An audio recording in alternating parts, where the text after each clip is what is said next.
Hello everyone and welcome back to our town. So it is now the 1970s, the decade that taste forgot, and we'll be exploring how our town has changed through this decade.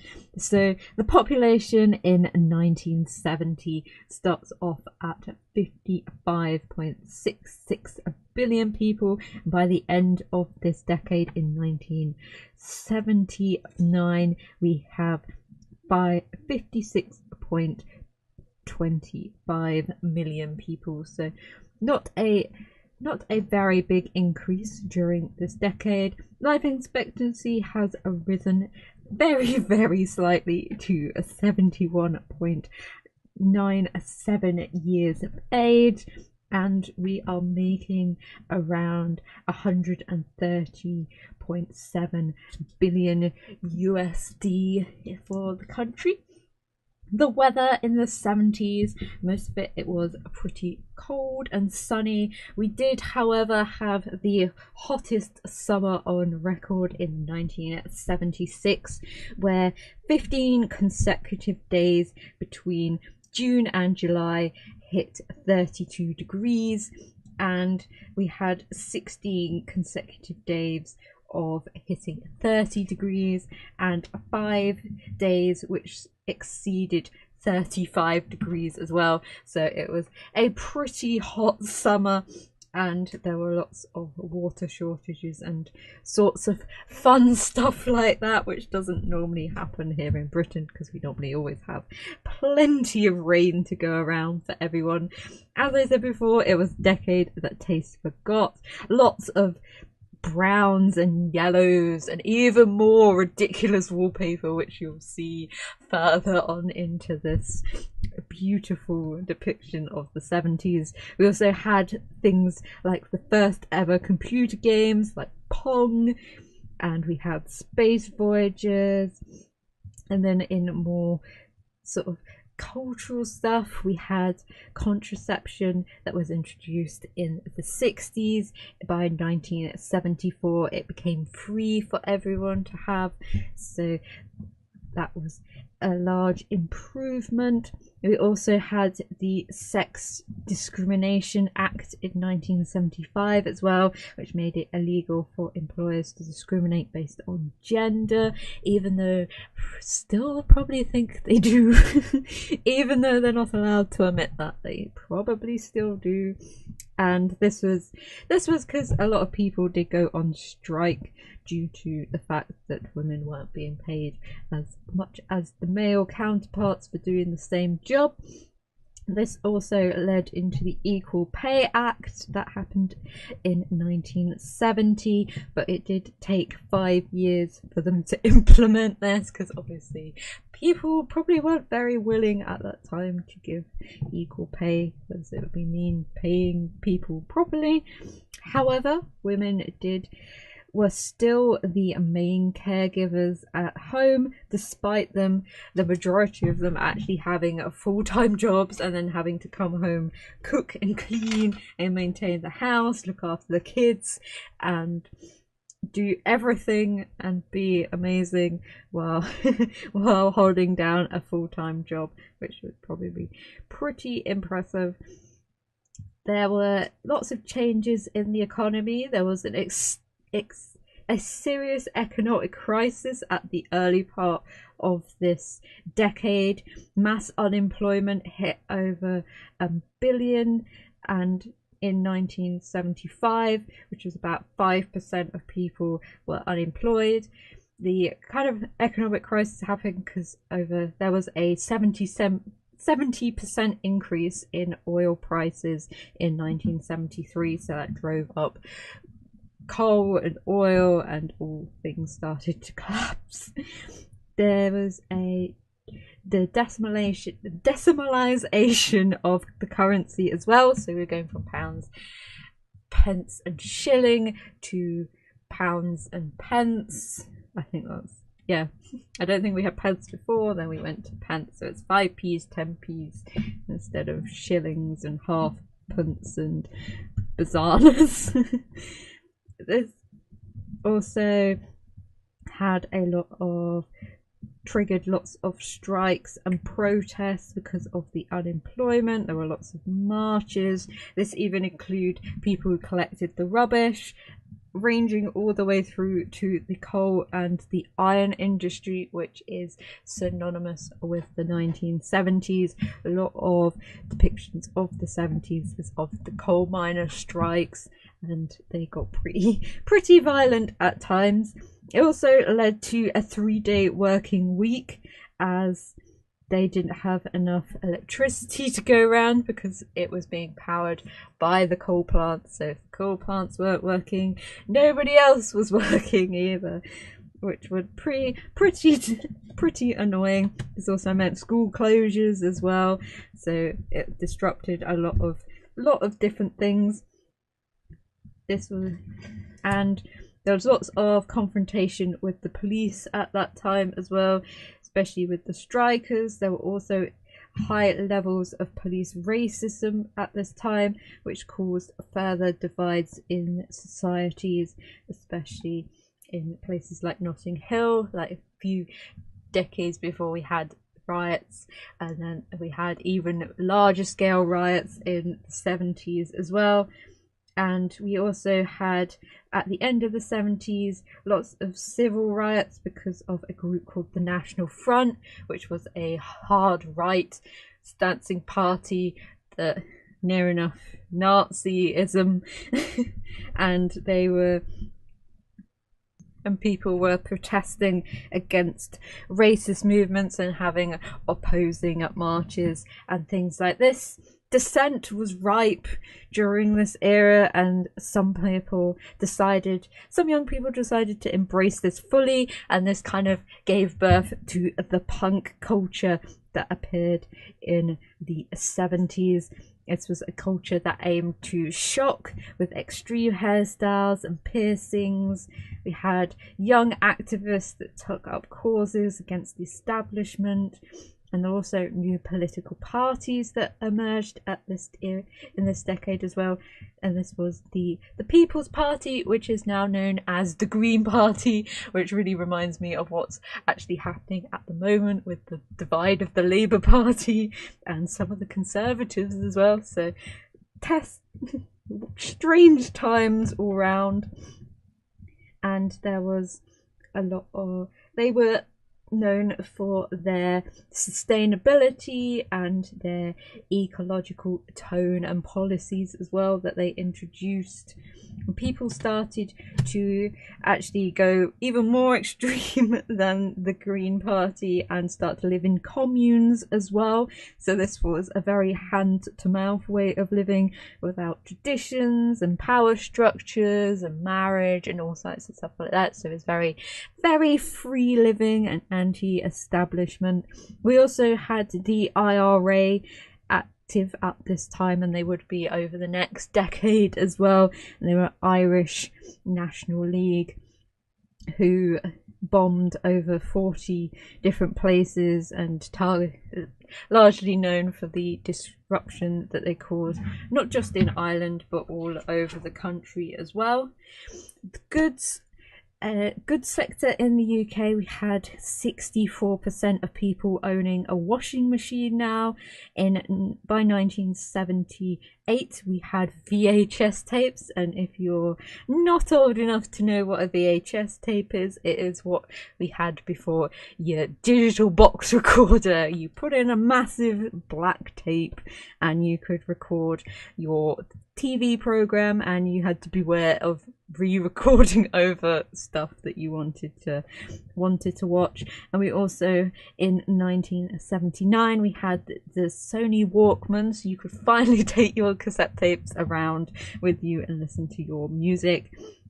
Television wise, by 1971, 91% of the population had an owned television, and in 1972 the kids program Newsround started as well, so it gave them a news program that was more tailored to their level and made hard topics sort of easily digestible and understandable, so you still knew the facts of what was happening, but it was more at the correct level for people. Fashion wise, in the 1970s, wow, it was ranged. Near enough every decade, every year, there was a different fashion style, and there was a lot of disco at this time, different lengths of skirts, short, long, mid. The clothes got lighter in weight, and there was more elastic fashion and caftans, or ethnic fashions, not elastic. Ethnic fashion, caftans, tank tops, mix and match knitwear.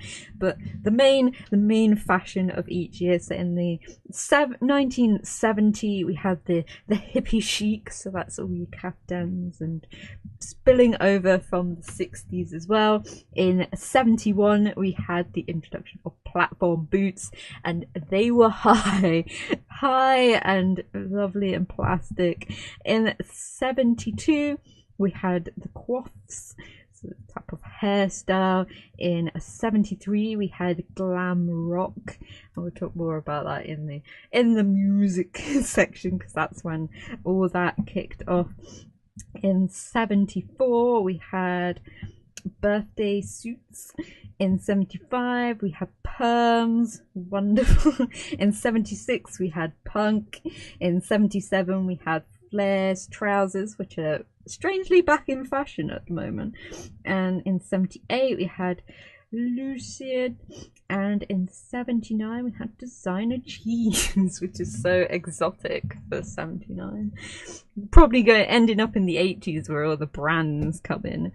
Toys wise, we had a various array of toys. It was spirographs, we had space hoppers, roller skates, chopper bike, Pong, Monopoly, the board game. We had stunt kites, skateboards, Star Wars figures, because obviously Star Wars was released in the late 70s, so lots of Star Wars merch, and Trivia Pursuit as well.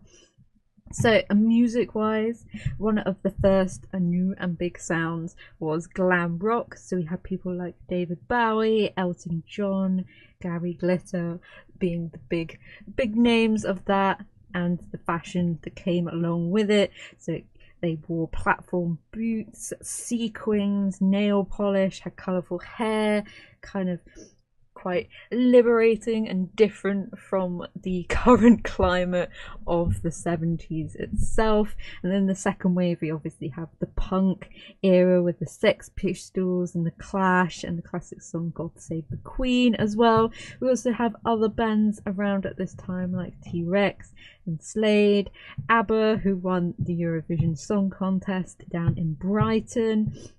We had the Boomtown Rats, we had Queen and Fleetwood Mac, so it's a very wide range of music in the 70s. Transport wise, in the 70s, we had the first ever Pan Am Boeing 747, and air travel was getting even more cheaper and easily to take a holiday in near enough any part of the world. In 1976, we had the aeroplane Concorde, which sadly has been disserviced, and it was the fastest aeroplane in the world, and it could fly at 2,100 kilometers per hour, and you could get from, I think, London to New York in about 4 hours. So it was pretty damn fast compared to even nowadays, but it definitely was not very good for the environment. Popular cars at the time, we had the Aston Martin, we had the Triumph TR7, we had the two-door coupe, and we had the MGB GT as well. Inventions that happened during the 70s. There were quite a few things that we still use and take for granted today. So in 71, we had the digital watch, We also had the email as well, very early computer emails. I bet they took like a day to send to someone. We also had the pocket calculator and personal computers to go with all sending your emails as well. In 72 we had a first form of a word processor. 75 we had a digital camera, I think it was a Kodak camera, and in 79 we had post-it notes, the mobile phone, and the Sony Walkman as well. So architecture wise, as you've probably been seeing, we're still building a lot of mid-century modern houses, a lot of brutalist houses as well. Kind of range from the 50s to the 70s, kind of didn't really change architectural wise. It's only when we start getting into the 80s, 90s, 2000s, then we'll see a little bit more changes. There were more smaller houses though, especially in towns and cities, as more and more people and less space, smaller houses. And we also have some 3-story houses, which we've been seeing, where we've got the garage and then the living room and stuff on the first floor, and on the second floor the bedrooms and stuff. Got a few more neighborhoods and estates with a lot more similar houses, and it's a similar style but a lot more amped up than the 60s itself. It's kind of more about the interiors rather than the exteriors in the 70s. So the interiors were extremely patterned wallpapers, flowers, shapes, waves, extremely bright colours like oranges, yellows, reds, matching with green and browns and pink furniture, which you'll see in the furnishing parts of these videos. A lot of clashing patterns as well, so people thought it was a good idea to pick a lovely floral wallpaper and pick a completely different floral carpet to go with it in a completely different colour, and then clash your curtains as well, because there's nothing like a triple clash. Some people think double doming is bad. Step back into the 70s, clash all your patterns and wallpapers. We also had a lot of wood panelling as well in houses, like nice dark deep wood panelling, which you'll see about the place in our more mid-century modern house. We also have brickwork around the fireplaces, which you can still find in some people's homes, and like, why have you not destroyed this disgusting looking fireplace? But there we go. We also have round lights, so we've got a few of those. We've got parquet flooring, quite a lot of greenery as well, because taking patterns from it, but they did like throwing in a lot of plants as well about the house, all brown and green, even a touch of pink kitchens. So, and they were near enough all the same sort of style as well, because that was the fashion. Also had all tiled coloured bathrooms, so I went a little bit extreme with that in our builds in one of them, but it's all good fun. And also some wooden ceilings as well, which is always a lovely sight to add with your wood panelling walls as well. So we will get on to our fun facts of the 70s now. So in 1970 itself, we had the first ever Glastonbury Festival, and it's still going strong down in Devon or Cornwall. I can't remember which one it is. We also had Richard Branson setting up the Virgin Group, and that's still going strong as well. And we also had the glorious Louis Theroux being born to produce his wonderful documentaries later down the line. In 71, the Open University starts broadcasting educational programs for adults on the BBC as well. We also had the green light for the Barbican Centre to be built, and obviously I've been talking about that when we're going through the brutalist architecture, because that is the pinnacle of brutalist architecture. We also had the first ever Hard Rock Cafe open in Hyde Park Corner as well in London. We also had the first Reading Festival, but it's not as it was nowadays. It's more about jazz and alternative music, whereas now it's a lot more pop culture acts and stuff in there, and obviously team with the Leeds Festival. We also had the first domestic violence shelter set up as well, so women could escape their abusive partners or other forms of violence. In 72, the miners' strike started, and we also had the construction of the best junction on the M6 motorway, which is Spaghetti Junction, and it's the most ridiculous junction you ever see. Just Google it if you don't know what it is. It is a little bit ridiculous, and the amount of concrete they use for that. We also had the first official gay pride march down in London, and they also raised the school leaving age to 16. We also had Mastermind, the TV program. We also had a few more hypermarkets, kind of in the style of the ones in France, kind of came over.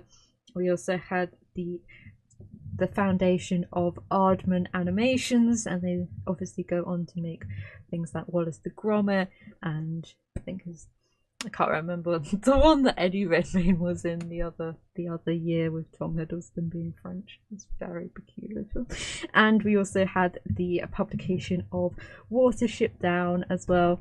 In 73, we had the first woman admitted into the London Stock Exchange to start working there. We also had the introduction of VAT, which is a lovely thing. We also had the Dalai Lama taking his first visit to the UK as well, and the first ever Pizza Hut opens as well, because we love some good competition for Pizza Express that opened the decade before. In 74, New Year's Day was made a public holiday for the first time. We also had the introduction of CFAX on TV, so you could put in a little number and it'd tell you the weather or some travel information and stuff. So it was a basic internet for your TV. We also had the first ever McDonald's open, and China also gave us 2 giant pandas as a gift. And we also had the publication of my least liked film, but as book form, Tinker Tailor Soldier Spy as well, so I really hate that film. In 75, Charlie Chaplin at the age of 85 was knighted. We also had Monty Python and the Holy Grail, and we had snow in June, and to contrast that, Hampstead recorded the most ever rain that's been in the UK of 169 millilitres. And we also had the release of the song Bohemian Rhapsody. In 1976, we had hurricane winds of 105 miles per hour. We also had the Brent Cross Shopping Centre open. Ian McKellen and James Judi Dench gave a wonderful performance of Macbeth in Stratford, and we had the opening of the National Theatre on the South Bank as well, and also the first Buddhist temple in the UK. In 77, we had the Ford Fiesta hit the streets of the UK. We had the Silver Jubilee for the Queen as well, so lots of partying and celebrating. We also had the introduction of the pound note, which obviously now is a pound coin, and we also had the release of Star Wars as well in the UK. In 78, we had otters becoming a protected species, so they could no longer be hunted, and we could have a lovely thriving population of otters and we also had the first ever female newsreader for ITN, which is the news on ITV. We also had the first woman who sailed around the world single-handedly, which is pretty impressive. Not many people have done that generally in the world, so that is pretty cool. And we also had the Mobility Foundation, so they help buy cars and help people with disabilities park and stuff. And we also had panic buying of bread because all the bakers decided to go on strike, so that was pretty fun. In 1979, the theme park Foot Park opened and still going strong as well. We also had the foundation of a nudist beach in Brighton. which if you're in the UK, you always have to make sure whatever your beach you're going to is not a nudist beach if you're not into that thing. So you have to be careful. Different sections of beaches can be different for different people. And we also had the first ever Weatherspoons open, and we also had the publication of Hitchhiker's Guide to the Galaxy as well. So I will leave you with a wonderful tour of our 70s buildings, and I will see you in the next decade and see how our town has changed in the next one. So I will see you in the next one. Bye.